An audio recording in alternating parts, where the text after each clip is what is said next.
lamun hirup kitu bae asana harese kiai lantaran lamun urang hirup bersyariat doang salat ambalaya Allahu Akbar salat syariat mah lamun tukang karung inget kana karung lamun dokter inget kana suntikan sagede kieu dibebaskeun bae ku aing lamun polisi inget ka primit bae lamun pemerintah inget ka kaongna wae selalu kitu bae teh eureun-eureun syariat mah datang ka paeh syariat mah kos kitu bae sebab hanya zahir doang lamun urang hirupna sakadar didinya doang ibadah ieu masih keneh disangsikeun ke di akhirat ketika digiring di mahsyar ieu masih diragukeun untuk masuk surga lantaran salat dengan sakadar salat zahir doang.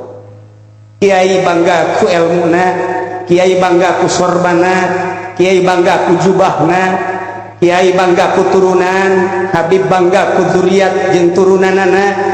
Padahal malamun urang ngabanggakeun turunan kurang kumaha anak Kangjeng Nabi Nuh waktu cilaka mah cilaka bae. Turunan tinggal turunan cilaka mah cilaka bae. Deket jeung Rasul ulah ninjau istri Kangjeng Nabi Lut cilaka mah cilaka bae. Paman Kangjeng Nabi urang Abu Lahab Abu Jahal waktu ka neraka mah kafir ka neraka bae.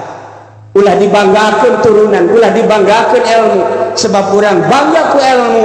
Naon bedana jeung himar mamawa kitab dibawa tinggal di babahawa atuh aya teh dipake mah persis kos kitu bae kiai sejukudang ilmu teh dipake mah hanya menangkap kiaian ka kiaian Abu. Nah maka jamaah kaum muslimin wal muslimat rahimakumullah urang naik wari mah hayang nikmat ibadah mah coba ka thariqah nu kadua yakni aya di kelompok iman. Inilah mulai urang ditata awak urang melalui silsilah mu'tabarah dituntun ku mursyid supaya jelas ibadah ndek menujuna lain menuju sekupi ibadah teh lain menuju kana Fortuner ibadah teh lain menuju ke Lexus ibadah teh lain menuju ke Cadillac ibadah teh lain menuju tahta lain menuju harta ibadah teh hiji we hayang kapanggih jeung nunyeun makhluk hayang kapanggih jeung nunyeun dunia urang ngadenge sora teh aya nu ngadenge aya nu nyieun ieu mah lain dek ngadengekeun sora dek ngadengekeun nyieun sora ketika ku urang di deuleuh mata dibuka ka deuleuh makhluk Allah moal hayang deuleuh makhlukna dek deuleuh teh nyieun makhluk bae ketika deuleuh gunung embung ka deuleuh gunungna hayang ge ka deuleuh teh nu nyieun gunungna ketika neuleuh laut teh hayang neuleuh laut malah sapira laut tapi hayang teh kadeuleuh nu nyieun lautna ketika deuleuh nini lah sapira nini ribet hirup ge ribet jasa ndak ge hayang ge neuleuh nu nyieun nini lamun urang mere ka khaliqna nini jeung aki-aki bakal akur bae pada kolot-kolot keneh deuleuh geulis jeung jorek bakal akur bae nu nyieuna Allah neuleuh nu ngora nu leutik nu kolot bakal akur bae ciptaan Gusti Allah ketika urang geus kadinya neuleuh kebo ge sarua bae ieu ge horeng ciptaan Allah neuleuh sapi ge sarua oh ciptaan Allah neuleuh reungit oh ciptaan Allah dah nu mantak ieu mah kesambarangan lamun hayang boga perasaan seperti eta ieu mah kudu aya penungtun teu bisa urang meuli kitab dibaca ku sorangan meuli buku tuntunan thariqah di toko buku toko kitab bila perlu di Mesir dibaca ku urang sorangan urang ngamalkeunana teu bisa cilaka loba anu zikir bae nuturkeun dina tuntunan thariqah menang sabulan 2 bulan ganti sorang Dikir mah dikir la ilaha illallah la ilaha illallah la ilaha illallah la ilaha illallah barang zikir tuh kaula nu ti Gunung Kencana ayang naon maneh zikir bae kok zikir jadi kos kieu ya kok zikir jadi kos kieu tah ieu salah sih ada aya anu tadina bermasyarakat begitu asup ka thariqah teu wauh jeung jelema lain golongan aing nya mah aing mah ahli zikir teu wauh jeung jelema ai ka pamajikan mah wauh bae ya butuh meureunang kadang-kadang ka tatanggana ge ka awe mah wauh bae bloon tanu zikir kos kitu digantung bisa ku aing teh ilah zikir-zikir anu kos kararitu sing hade mantap digelar zikir per tahun aya wasiat lamun para ahli thariqah per bulan per minggu tetapi minimal per tahun yang nyambungkeun ruhani urang ka ahli ruhani para aulia Allah nomor kahiji nomor kaduana supaya urang teh nyaho ulah sembarangan ilu thariqah besi aya di Kabupaten Tangerang mengembangkan thariqah sanajan aya sanadna deuleuh heula adab-adabanan sebab berthariqah adalah menjurus ke arah kewalian Allah moal ngangkat wali ka jelema nu bodoh kumaha tuh lamun nu bodoh hayang berthariqah milu ka ahlina bae modal kuari tah urang di dia ilu zikir nyambungkeun rohani urang ka para aulia-aulia Allah nah ieu mah keur carita urang carita thariqah lantaran geus ditata melalui ruhan lamun awak mah butuh dahar mata butuh keindahan-keindahan ceuli butuh kemerduan-kemerduan irung butuh aambean anu sengit letah ngabutuhkeun nu lazat jeung nu ngeunah tah ruhani geus sarua aya mata ruhani aya ceuli ruhani aya irung ruhani aya sungut ruhani aya hati ruhani diuruslah ku ahlina panjang dongengnya lantaran nyaritakeun lelembutan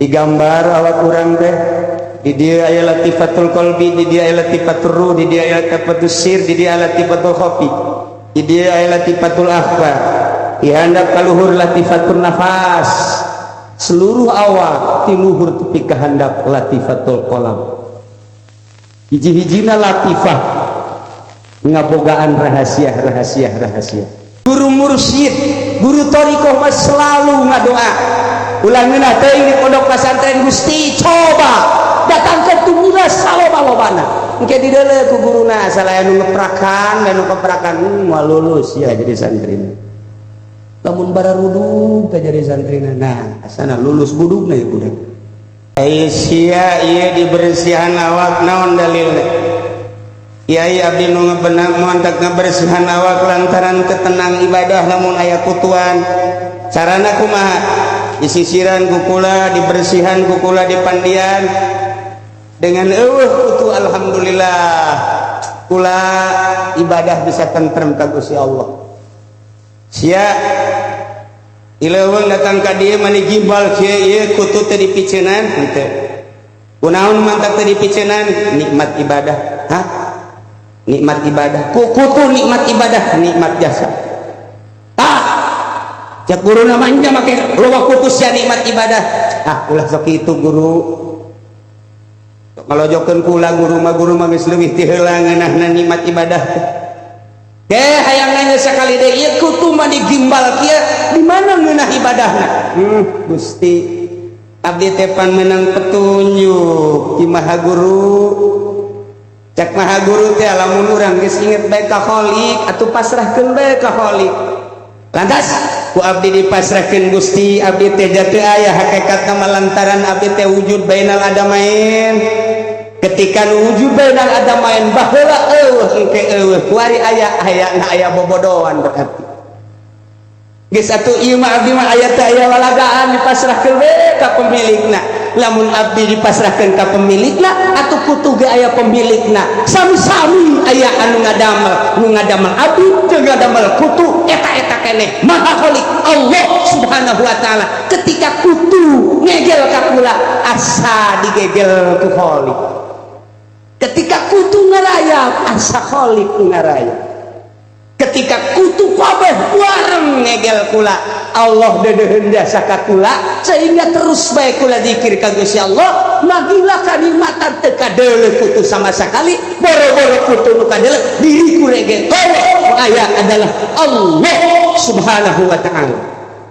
Contoh jelema anu bertariqah ibadah teh geus lain model urang mah ketika panas butuh kipas.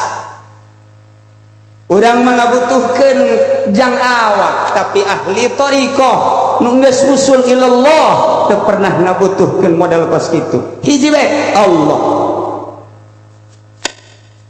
Ketika dicoba nu kadua kali. Murid anu ieu anu ngabersihan awak teu lulus. Balik maneh ka pasantren ka ditu ngaji deui amil jurumiyah alfiyah fathul muin fathul wahab terus aji bela di ditu ulah waka terjun ka ditu cokot ku hiji deui rek dibere kudana dimuatan berangkat maneh ka haram yang geus berangkat ka haram ibadah maneh di haram salilat 7 peting beres 7 peting balik ka ditu. Itulah ahli thariqah ngecek keayaan murid kabeh berangkat duduaan ke Masjidil Haram senggeus datang ke haram kuda ditalian di hareupeun masjid baheula ieu beres ditalian ngadua kabeh ka Gusti Allah ya Rabb abdi nu Gusti kuda nu Gusti beserta muatanana kabeh nu Gusti abdi dek menghadap ka Gusti perintah guru kaula selama 7 peting abdi moal kaluar ke Masjidil Haram geus 7 poe abdi rek balik sesuai jeung perintah guru abdi arasup ka jero masjid wah ibadah salat zikir meunang 7 poe 7 peting kalaluan begitu keluar kuda areueuh kabeh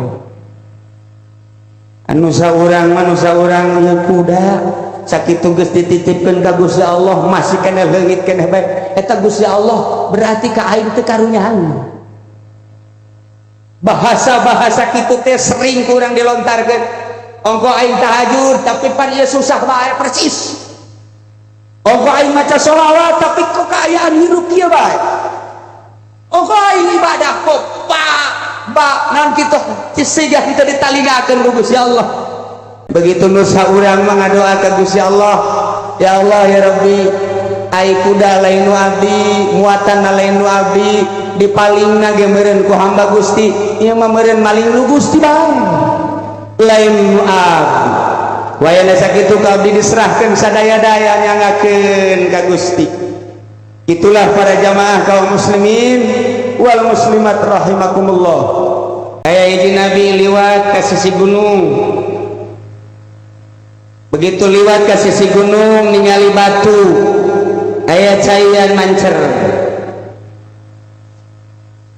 langsung nabi ngadoa ka Gusti Allah, ya Allah abdi teu kaharti di sisi gunung kieu aya batu ceuri, aya batu kaluar cai abdi menta ka Gusti supaya dibere paham,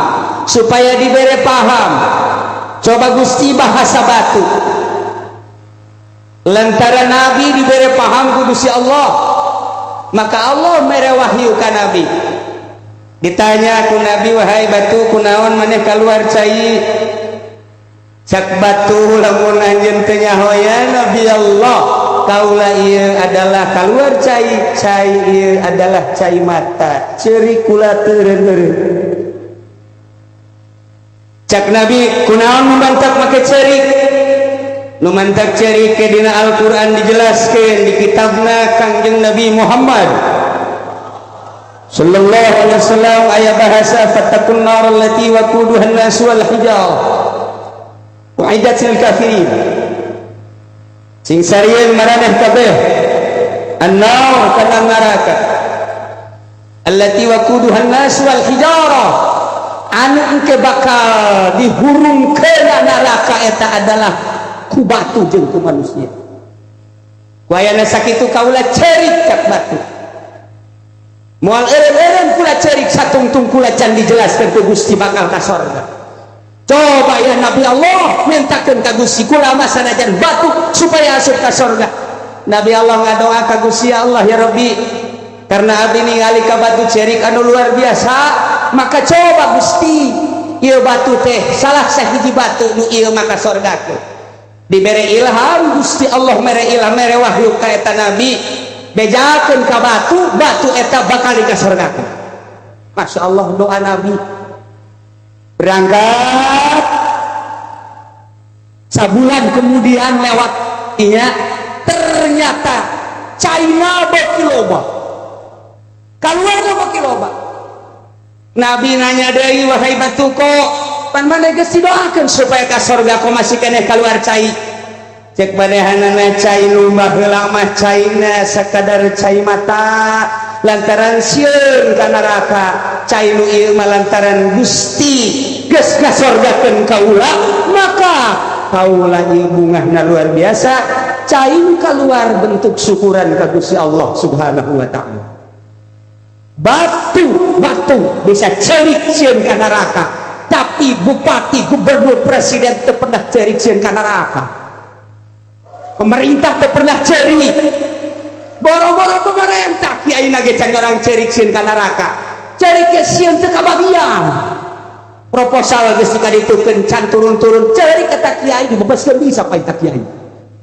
teu pernah nyerikan dosa Masya Allah iyalah kurang teh eleh ku batu tibatan urang sorangan padahal urang dibere ruhan ketika urang babarengan jeung Gusti Allah apa aya sieun teu aya sebab makhluk malaya turu walayan Pak teu bisa ngamadaratkeun jeung teu bisa ngamangpaatkeun hirup pamere Allah cicing pamere Allah gerak pamere Allah kuarikeun ngahareupan makhluk Allah nyana babarengan jeung Allah boro-boro nabi wali teu pernah gentar saya tiga-tiga acan kitulah konsep dakwah lamun geus asa bareng jeung Gusti Allah nyawa tarohana oh masalah sebab segala-galana ti Gusti Allah hirup nang Allah dititah ku Allah berangkat ke mana bae Allah kuari geus aya madat ti Gusti Allah diangkat sebagai rasul tanda karasulanna bere mujizat tongkat raja lain neulekeun Kangjeng Nabi Syuaib neulekeun tungked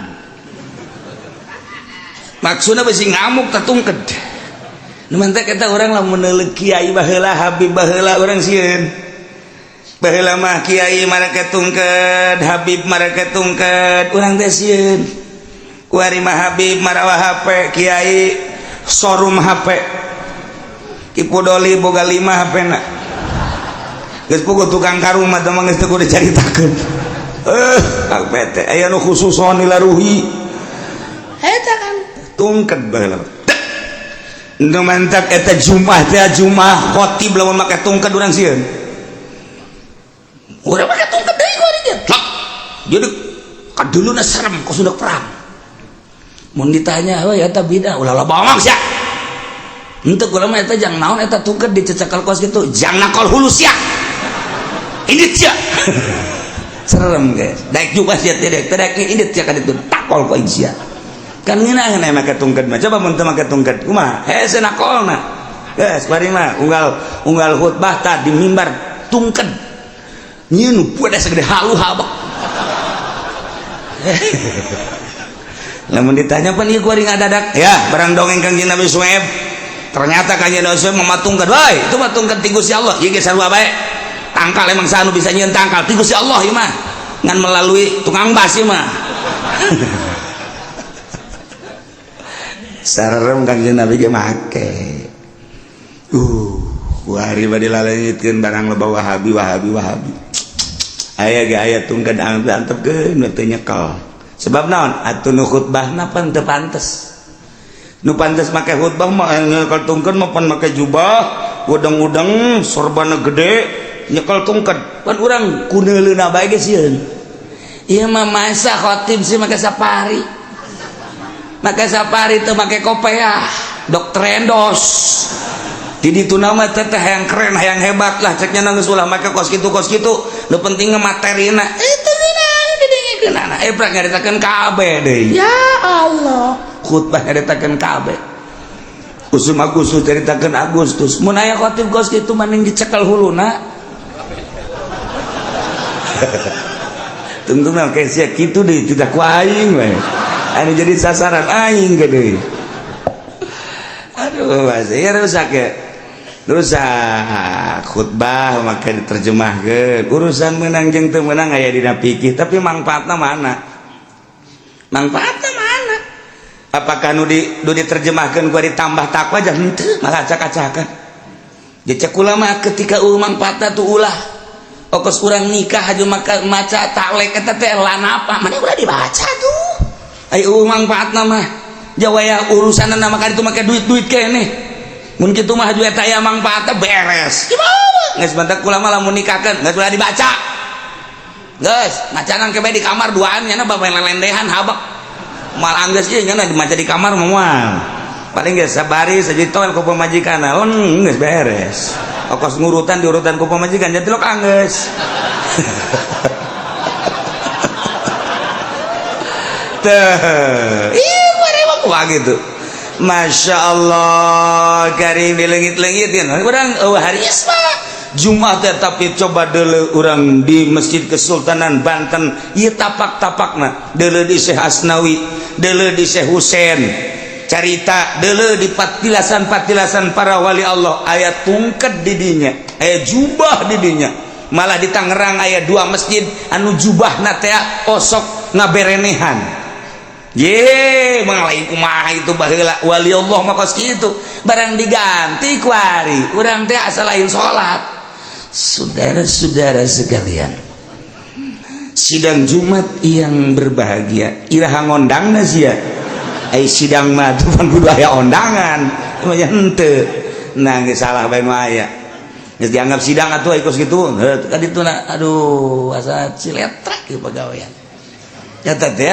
NU kababawa NU mah utuh sebenarnya mah kababawa ku Muhammadiyah milu padahal lu tahu Muhammadiyah nu ngayakeun lamun NU na utuh teu kudu lamun sababna manfaatna aya eueuh nu diterjemahkeun kemudian aju ningkat ibadahna jauh ya Allah jeung khutbah eta mah kan lain khutbah ceramah tah mah khutbah gaganti salat salah bae sia teu sah Jumaahna eta mah khutbah salat zuhur 4 rakaat 2 rakaatkeun Jumaah nu 2 rakaat deui khutbah jadi khutbah eta teh menang sambarangan eta teh gaganti 2 rakaat anu salat zuhur ku ari mah kiaina yang dibayar di khutbahna Masya Allah di Lampung teh baheula teh kos kitu kuari Katalaga Bloon Kacikupa Kabojong Ondo jasa masa khutbah dibayar tapi sholat jadi cenah pugu kiaina maningan dirante itu sholat dibayar khutbah teh sholat masa dibayar sih ye cenah azan ge lain deui khutbah jeung azan beda azan mah meunang dibayar khutbah mah ulah ye kesana tuh aing mah jadi muadzin mah terus ya sas adzan balik geus hayang duit doang burung Masya Allah geus ulah make pembayaran coba budayakeun di urang ikhlaskeun abeh mantep rarasaan urang ibadah geus aya kiai nu hayang dibayar maca khutbahna geus ulah dipake mantak naon teungeunaheun urang ibadah ya supaya mulus geus pugu urang milih pemerintah geus pugu urang milih lurah geus pugu milih pemimpin make sogok menyogok atuh khutbah ulah make sogok ini mah disogok asal dibayar daek teu dibayar embung cenah kula mah maca khutbah di dinya kunaon teu dibayar los ya mabur ka kuburan ka ditu Masya Allah ya akhir zaman merenya sedih kula baca ayo khutbah kudu hayang dibayar ya Allah eta mah tah teh di kamanakeun Allah karim patokannya Mekah kosuk pernah cicing di Mekah baik Gala walau kunna karin dengan tenang Kangjeng Nabi Syuaib ngajawab cek Kangjeng Nabi Syuaib apakah kaulah kudu balik deui ka agama anjeun walaupun kaulah teresep bahasa kos kitu teh bahasa pertanyaan nu dimaksud dama inkar cek ahli bilagah mah keheulanan kudu milu deui ka agama anjeun caduh aing kudu milu ka agama dia. Kanjeng Nabi Syuaib bisa bahasa Baduinya caduh aing kudu milu ka abah maneh walau kunna karihin sanajan kaulah teresep komo teresep kaulah ka agama maneh kudu milu de keheulanan lantaran qad iftaraida 'alallahi kadiban nyata atuh kaulah jijieun terhadap Allah bohong anu pohara atuh kaulah ngabohongkeun bade ka Gusti Allah in udna fi millatikum lamun kula balik deui ka agama aranjeun kabeh andai kata kaulah teh milu ka agama aranjeun kabeh badaidna jana Allah mina sabada Allah nyalametkeun ka kaula dina agama eta dibere mukjizat kita ngembangkeun agama kita nyampaikan risalah ku ari kita milu ka agama anjeun agama batil keheulanan cek Kangjeng Nabi Syuaib wa yakunu lana an na'uda fiha teu pantes teu layak saeutik-eutik acan kaulah kudu balik deui ka agama anjeun kecuali Allah ngersahkeun ayyashallahu rabbuna andai kata ku Gusti Allah kaulah dibalikeun an moal sama sakali eta mah andai-andai mun Allah ngabalikeun mah kula milu ka agama anjeun nan moal anjeun kumaha ge hei raja titik moal milu ka agama anjeun titik beuh poha raja teh bahasa Kangjeng Nabi Syuaib dipanggil di hareupeun raja mawa tungked dituturkeun ku jelema-jelema cacah anu teu boga kakuatan tetapi Kangjeng Nabi Syuaib mantep jasa kudu milu deui jeung agama anjeun kelanhan terayak teu pantes kaula sebagai rasul diangkat ku Gusti Allah kita nyampaikeun risalah kuari kudu nuturkeun ka anjeun yang aya nyaho teh heheina di ditu teh aduh masyaallah bisa dibayangkan ke orang di hareupeun istana dipanggil diusir Kangjeng Nabi Syuaib beserta kaumna atau kita balik deui dengan jawaban anu jelas berbeda jeung kahayang raja Allah karim tenang Kangjeng Nabi Syuaib diangkat jadi rasul dibere mukjizat tegentar saeutik-eutik aja gitulah rasul-rasul Allah ketika dipanggil ku raja tenang kitu kene para wali-wali Allah urang mah boga sejarah teh Banten teh Maulana Hasanuddin Banten Maulana Yusuf lain lalagaan teh tarung jeung Inggris tarung jeung Belanda tarung jeung Perancis tarung teh jeung Amerika caranya Amerika asup ka urang kana perkecil nu gede di urang teh eta teh kitu Belanda Inggris lain lalagaan perang Masya Allah sepugu para wali-wali sanga di ditu jadi Cirebon Syarif Hidayatullah tegentar setik acan ngahareupan raja bahkan loba raja anu tunduk asup Islam kunaon eta ku gedena hate asa bareng jeung Gusti Allah dakwah teh teu kadeuleuan nanaonna Allah kuari mah urang mun dakwah nu kadeuleu cau Ambon koneng Masya Allah komo dakwahna aya di kelompok partai mah teu kadeuleu Allahna nu kadeuleu RP moal beres dakwah kos gitu moal beres dicekel ku sahabat ge moal beres hiji we dakwah mah nu kadeuleu Allah kentar tegentar seetik-etik aca nu mantak cek Kangjeng Nabi Syuaib wasi'a rabbuna kullu syai'in ilma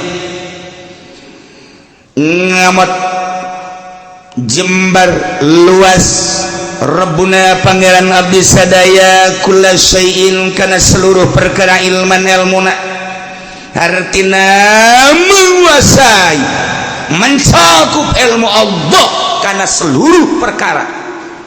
Eueuh nu teh dikajahokeun ku Gusti Allah memeh nyieun dunia, eukeur nyieun dunia, geus nyieun dunia. Eueuh nu teh dikajahokeun ku Gusti Allah memeh urang aya, kuari geus aya jeung saentasna. Eueuh nu teh dikajahokeun ku Allah kamangpaatan terhadap diri urang, diri makhluk kabehan nu enggeus kuari jeung santasna. Eueuh nu teh dikajahokeun ku Gusti Allah diri urang secara pribadi kuari kamari jeung satrasna. Emang aya nu teh dikajahokeun? Boro-boro urang nu dibere akal, dibere gelbu, dibere pikiran, cacak-cacak kalakai, piragageunana iraha, pipotongeunana iraha, ninggangna ka mana geus aya di ilmu Allah Subhanahu wa taala. Sieun pangletik-letikna nu ngarayap di awak urang, kakarayapan di awak urang, nu ku urang teu kadeuleu, bisa kadeuleu kudu make mikroskop, tetapi ku Gusti Allah kanyahoan jeung kadeuleu ku Gusti. Ulah eta nu aya di awak urang, ieu poek mongkleng buta rata dunia. Aya batu di jero taneuh, di jero batu teh aya sireum kakarayapan. Allah nyahoeun urang mah teu nyaho. Wasi'a rabbuna kulla syai'in ilma, cek Kangjeng Nabi Syuaib. Di antara nu dikajahokeun hali wa halukum, tingkah kaula jeung tingkah aranjeun geus aya di ilmu Allah. Mata alallahi tawakkalna ka Gusti Allah hungkul abdi basrahkeun diri. Rabbana he pangeran abdi sadaya iftah bainana wa baina qaumina bil haqqi wa anta khairul fatihin. Muga Gusti nyieun keputusan hukum tegasna Gusti nyanggakeun sadaya-daya hukuman bainana wa baina qaumina antara abdi sareng kaum abdi anu inkar terhadap keputusan-keputusan risalah, nyanggakeun sadaya-daya ka Gusti bil haqi dengan hak, benar, jujur, adil. Wa anta khairul fatihin, Gusti anu pang bagus-bagusna anu nyieun putusan, nyieun hukuman. Ieu berarti kan masrahkeun diri ka Gusti Allah. Kangjeng Nabi Syuaib, cek Kangjeng Nabi Syuaib, alallahi tawakkalna ka Gusti wungkul abdi masrahkeun sadaya-daya. Rabbana he pangeran abdi sadaya iftah bainana, giranyeun putusan Gusti antara abdi wa baina qaumina jeung kaum abdi nu teu iman ka abdi ka Gusti bil haqqi dengan hak. Wa anta khairul fatihin, Gusti anu pang bagus-bagusna anu nyieun putusan, anu nyieun hukuman, nyanggakeun sadaya-daya. Ieu doa tafwid, masrahkeun sadaya-daya, nyanggakeun geus aya di ilmu Gusti tingkah abdi tingkah kaum. Kaayaan abdi kaayaan kaum. Nu iman hanya seperkecil geus dikajahokeun ku Gusti, nu inkar nu mayoritas nyanggakeun sadaya-daya.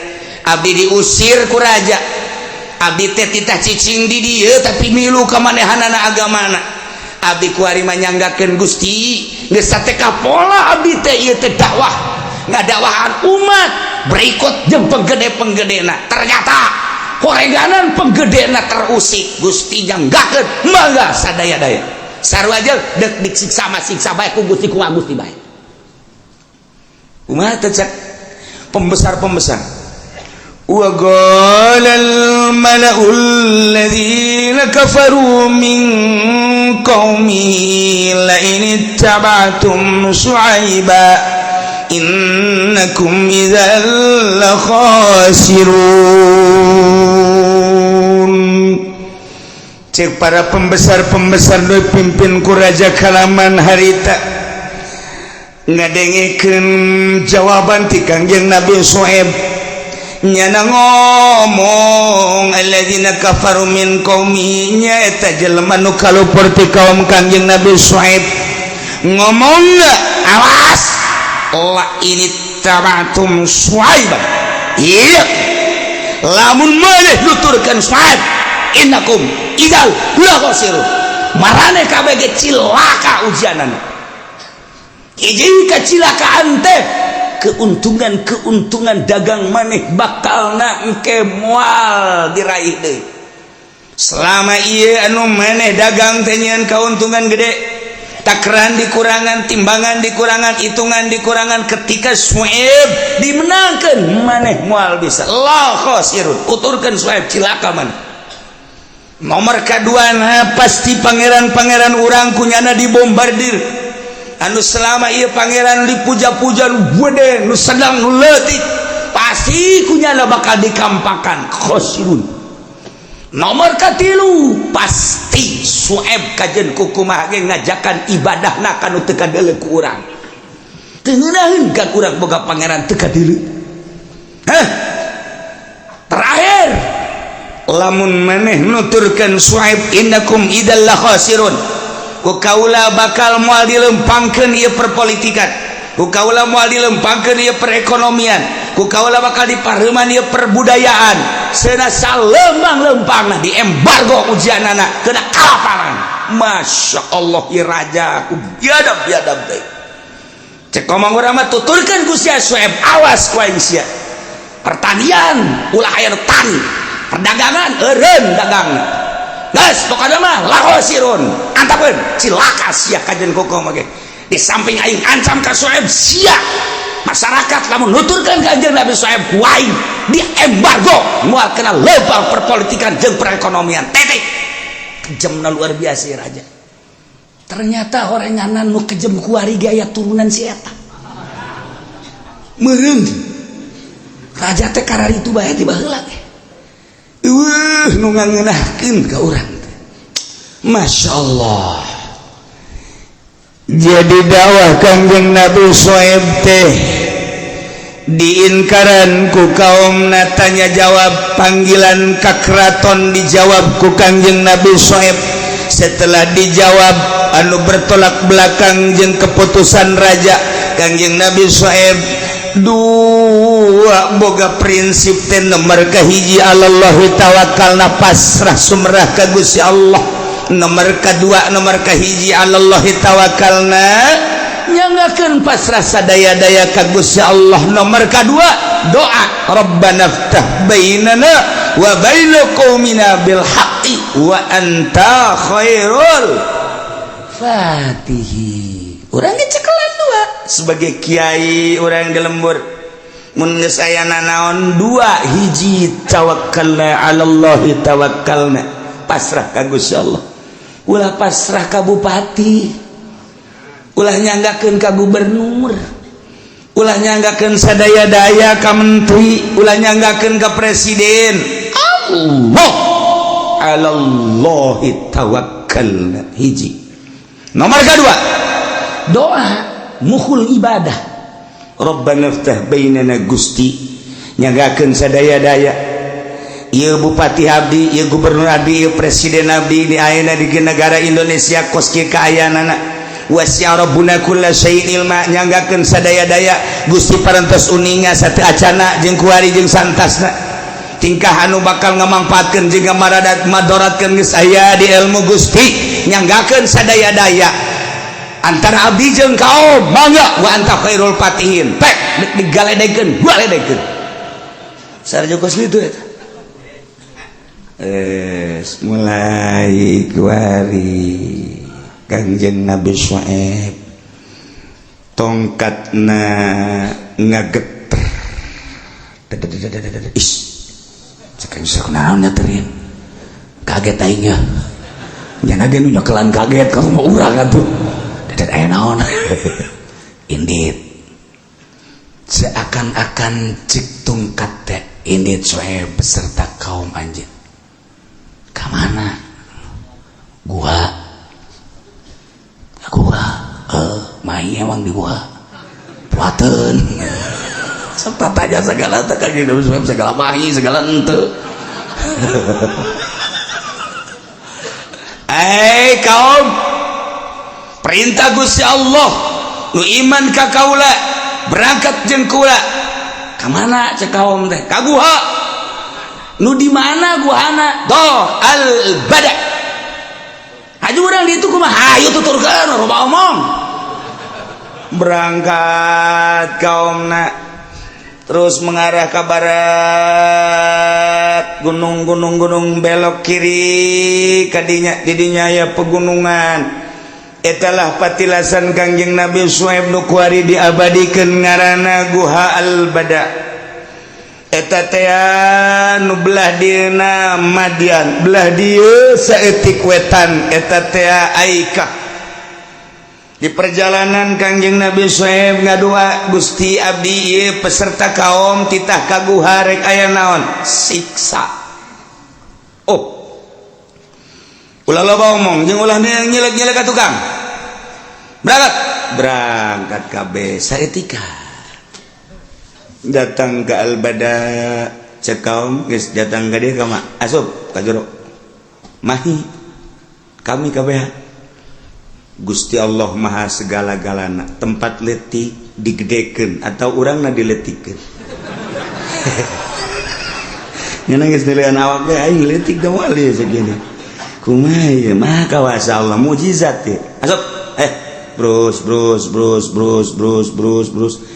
eta jelema diperkirakeun ayalah bangsa 5.000 mah, sedangkan tempat kira-kira bangsa 5 meter persegi. Ara asup kabeh terobah awak terobah henteu laleutik kabeh barang datang ka jero jelema ngayapak 5 meter persegi guha atuh, tapi asup jelema 5.000 nya lagi geus teu loba omong. Ieu urang aya di jero guha ieu dikersakeun ku Gusti Allah eta guha sakumaha aya ASEAN Masya Allah. Cak jalan geunaheun di jero guha paingan Syuaib Kangjeng Nabi Syuaib betaheun aya AC ieu. Tarariis cak jalan ieu. Waduh, Masya Allah. Aju nyana ngomong kana di sisieun sia tunduh heueuh. Aing tunduh. Catanya belah ditu. Tunduh cakeun. Ayo coba neangan tempat eta bisa hees kabehan di jero guha. Nu mantap kuari lamun ngaji hares eta di dinya. Turunan baheula horeganan ketika maca mujizat pak kabeh ge hayang peureum bae. Emang meureun sia mah watek ongkoh. Allah karim. Di jero guha jelema 5.000-an perkirakeun eta teh langsung sarare tunduk. Masya Allah karim. Kumaha kaum nu aya di Madian jeung nu aya di Aikah mulai Kangjeng malaikat Jibril alaihi salam diutus ku Gusti Allah. Cek Gusti Allah Jibril nu aya di Madian bukakeun eta taneuh belahkeun supaya seuneu neraka kaluhur. Dibukakeun ku malaikat Jibril make jangjangna tret belah saeutik doa keluar seuneu neraka. Fatahallahu alaihim baban min jahannam. Dibuka melalui malaikat Jibril lawang seuneu jahannam farsala alaihim harran syadidan. Panas luar biasa. Urang ulah ngabayangkeun dibukakeun seuneu jahannam ti handap kaluhur cacak-cacak kamari ieu tahun 90 di Mekah eta teh 50 derajat panasna luar biasa. Diperkirakan Ramadan ayeuna di Mekah 49 derajat sampai 50 panas. Bahkan di India kuari eta teh lain panas jahanam kakarak terik matahari anu ozon muka saeutik mah kuari panaeh ribuan di India. Masya Allah karim. Eta seuneu neraka ieu mah dibuka ku malaikat Jibril blah seuneu neraka saablah kaluhur. Bayangkeun ku urang harran syadidan. akhadha bi anfasihim falam yanfa'hum zillun wala ma'un. Pernapasanana ku ari panas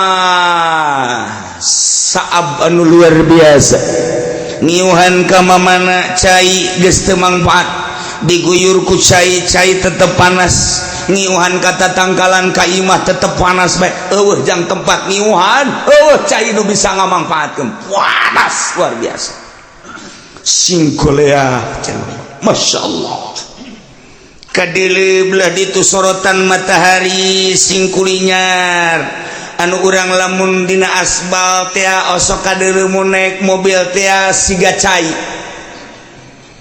eta teh fata morgana nu kos kitu teh dianggap cai daratanglah pada khulufil isrof liur yubridu fiha pajar cai datang ka ditu pawajaduha asyadda haron ternyata horenganan lain cai leuwih panas. Singgoleah wabeh jelema panas anu luar biasa. Maha kawasa Allah dek nyiksa kaum ku cara Allah, ngawujudkeun kaum ku cara Allah, ngahirupkeun umat ku cara Allah, nyiksa kaum jeung umat cara Allah. Nu mantap Allah mah teu meunang ditanyakeun fa'alul lima yurid la yus'alu amma yaf'al. Ulah ditanyakeun pagawean Allah mah kumaha Allah bae, urang mah penting iman ibadah ka Gusti Allah. Allah faba'atsallahu alaihim sahabatan fi harihun thayyibah baridah. Ya Allah, gumpalan mega di luhur aya kadeuleuh hideung. Awan ti berbagai sudut datang ka negeri Madian. Masya Allah karim. Kadeuleuh ku balarea raja ngumumkeun bahwa aya mega di luhur tingali. Kahandap eta teh ayana di daratan gurun lapangan tidinya raja ngerahkeun kabeh supaya aya di hadapan mega wah kabeh kadinya masya Allah tiisna luar biasa nikmat pohara.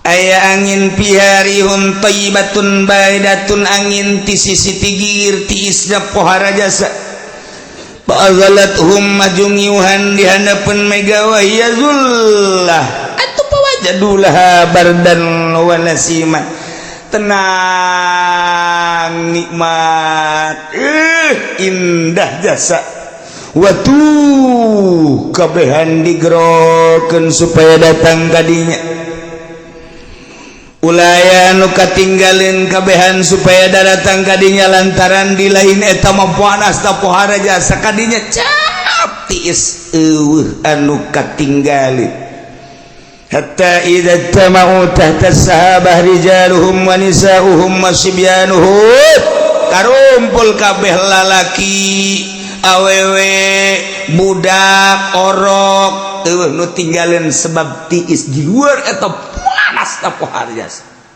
ratusan ribu jutaan manusia cicing didinya kutiis-tiisna barang geus ngarasakeun tiis alhabahallahu alaihim naron mulai tidinya belah bumi keluar seuneu ti handap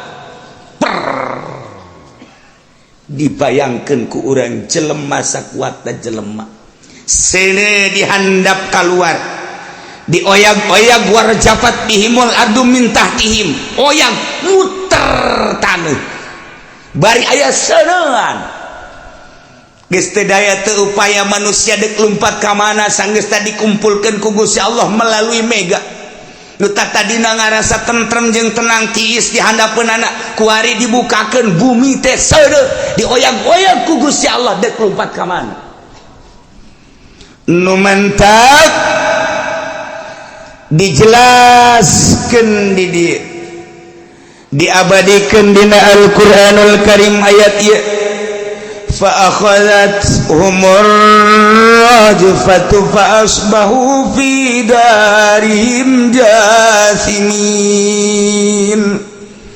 Pagodatu maka gugus Allah disiksa kaum Madian teh nyiksana melalui rajfah zilzalatus syadidah anu tatadina dikumpulkeun melalui mega sanggeus kumpul eueuh anu katinggalin kabeh jalma kalalapir aya di dinya nu muslim geus disalametkeun ku Gusti Allah beserta Kangjeng Nabi Syuaib alaihi salam atuh di dinya dioyag-oyag kaluar seuneu di luhur mega dihandap kaluar seuneu bari diputerkeun ku Gusti Allah bumina fa asbahu fi darihim jasimin. Kaum Madian harita di dinya jasimin tapak deku kabeh barikina aleru kabeh mayitin berparah kabeh tutung kabeh. Allah karim nu mentak tararutung kabeh ge eta teh digambarkeun datang ka kuari ge aya keneh di ditu teh aya batu siga jelema keur ngaringkuk aya batu keur sujud aya batu keur nangkuban eta teh diabadikeun ku Gusti Allah di Madian teh batu-batu eta bisa ditingali urang lamun ka ditu bisa dipoto batu teh anu keur kararieu aya anu keur deku aya anu keur nangkuk jasimina fa asbahu fi darihim jasimin. Setelah diteliti pada tahun 2000 penelitian anu berbarengan di 5 negara Amerika, Inggris, Jerman, kemudian Belanda, Saudi Arabia Timur Tengah perwakilan untuk meneliti keberadaan eta sosok-sosok manusia anu nangkub anu barikin anu deku dan lain sebagainya ditinggali tina keberadaan batuna ku ahli ekologi. Ternyata eta teh bener-bener manusia nu ku Allah diabadikeun dijadikeun batu. Masya Allah karim dipager ku urang lamun ka ditu teu sembarangan lantaran kadang-kadang aya heab panas hokos urut siksaan Kangjeng Nabi Lut eta teh teu meunang sembarangan datang ka ditu. Ieu ge sarua ketika urang dek kadinya kudu aya izin ti kerajaan Yordan maksud jeung tujuan dek naon kadinya namantak di Yordan mah negara miskin Yordan mah lain negara kaya negara miskin penghasilanana nya nama hanya ti jelema anu daratang kadinya tamu-tamu datang nu dek rekreasi ningali kaayaan Ashabul Kahfi Kangjeng Nabi Syuaib. Kemudian kitu patilasan ieu. Nah, urang lamun ka ditu mahal cai, bensin murah, cai mahal. Mahal miskin di Yordan mah. Negara miskin. Sebabnya naon penghasilanana hanya ti tamu-tamu negara Yordan mah, tapi tamuna teu eureun-eureun. Terus bae sebab di dinya aya sagala sumber-sumber anu terjadi di ayat-ayat suci Al-Quranul Karim di berbagai negara muslim kafir datang kade untuk meneliti. Ashabul Kahfi aya di Yordan, Kangjeng Nabi Syuaib aya di Yordan, Kangjeng Nabi Lut aya di Yordan, Kangjeng Nabi Saleh Petra aya di Yordan. Iyalah Yordan. Masya Allah karim. Nah, tersiksalah jutaan umat Kangjeng Nabi Syuaib alaihis alladzina kadzabu Syuaiban ari jelema nu ngabohongkeun ka Kangjeng Nabi Syuaib anu disiksa ku Gusti Allah ka'lam yaunau fiha seakan-akan kaum teh teu pernah cicing di negeri eta ku bangkawarah-bangkawarahna manehanana teu iman. Umurnya na sabara tahun sih tapi disiksa nu sakitu dahsyat seakan nyana teu pernah cicing di dinya sakicep disiksa ku Gusti Allah. Alladzina kadzabu Syuaiban kanu humul khasirin jelema tegas teh jelema nu ngabohongkeun ka Kangjeng Nabi Syuaib eta lahumul khosirin jelema-jelema anu tuna rugi luar biasa. Allah karim kacaritakeun hiji deui Madian harita teh kakarak Madian doang hiji deui Aika ternyata urang Aika disiksa deui ku Gusti Allah nyana ngadenge Madian disiksa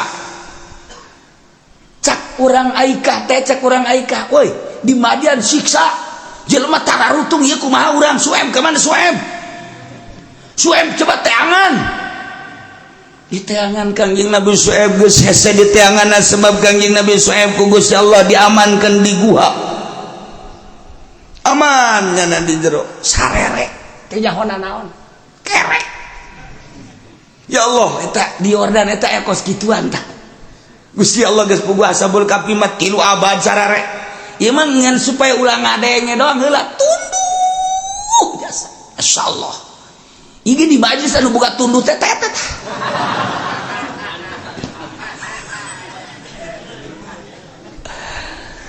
ini itu majelas diamankan ku Gusti Allah di majelis ieu manu tunduh teh horenganan loba ting ngadaruduk sebab dicampuran ku jengkol mabok nyana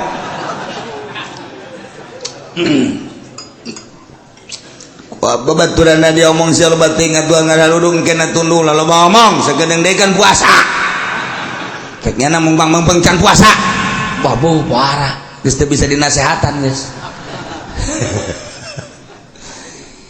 cek Gusti Allah Jibril enzil turun siksa Aika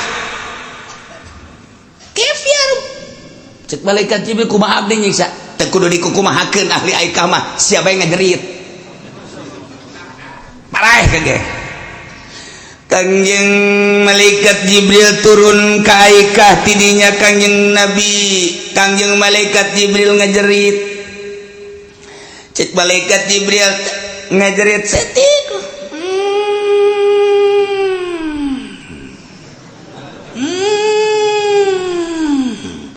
kabeh kararudang urang Aika wih suara naonnya trompet naon tah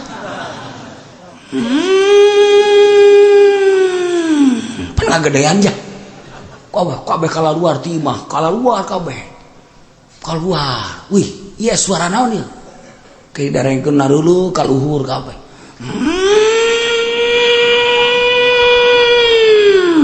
wih rada gedenya udah gede dareukeun coba teliti aya naon dia tuh jadi jelema kafir mah lain iman kita neliti suara naon eta Islam apa lain gitu mun aya naon weh aduh sia ulah marahan siat bae tuh siksa ke di Allah pak urang mah kajian kumaha ge kajian nu mabok lamun aya siksa syahadat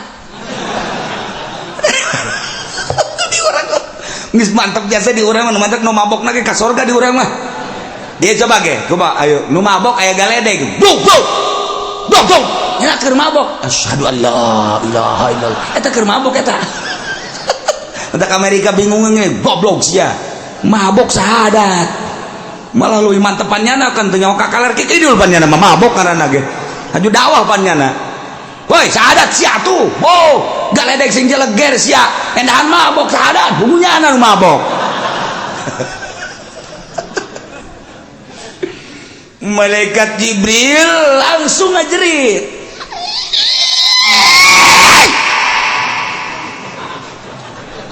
celi masyarakat gajengek nyeri celi urangnya nyeri aya naon ieu surah naon weh ngerumpul gitu wah eta pancingan malaikat Jibril pohara jasa saeutik jalan teu sakaligus bala mah direkam make HP sial tolol jelema ku ari mah suara direkam naon direkam aduh subhanallah lain ibadah direkam geus di kiai-kiaina oplok kabehan ieu mah geus ya Allah ya Rabbi di Amerika aya suara di Prancis aya suara di Australia aya suara di Jerman aya suara kabeh aya suara ternyata kamari geus mulai di Amerika ternyata gesekan planet dengan planet menimbulkan suara. Cek manehanana sekarang sedang diamankan planet supaya menjauh.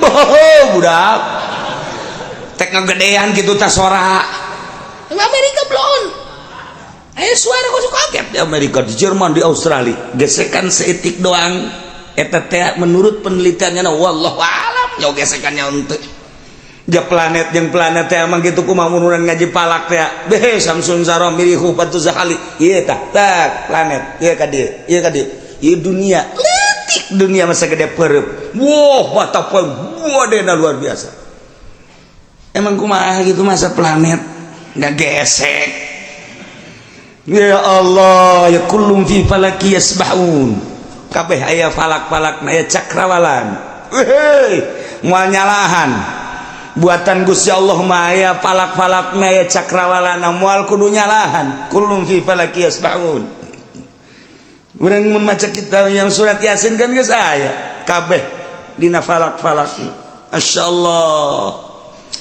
Nah wasyamsu wal qamar bihusban kabeh ge panon poe jeung bulan aya hitunganana.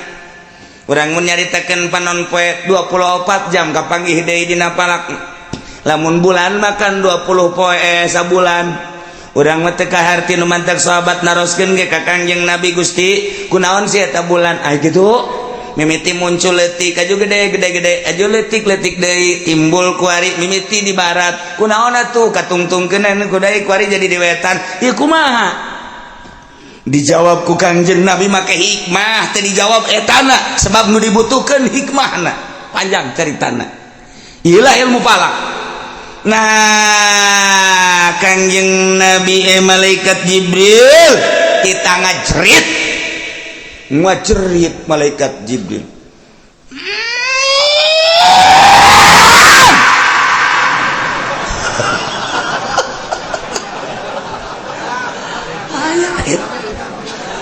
pae kabeh nyeri ceuli mata irung sungut karasa kabeh jeritan malaikat Jibril sabulu-bulu karasa berat parah kabeh ku jeritan malaikat Jibril. Masya Allah nemendak madian ashabuz zullah lantaran ayam mega awalna lamun aika saya jeritan malaikat Jibril alaihissalam pae kabeh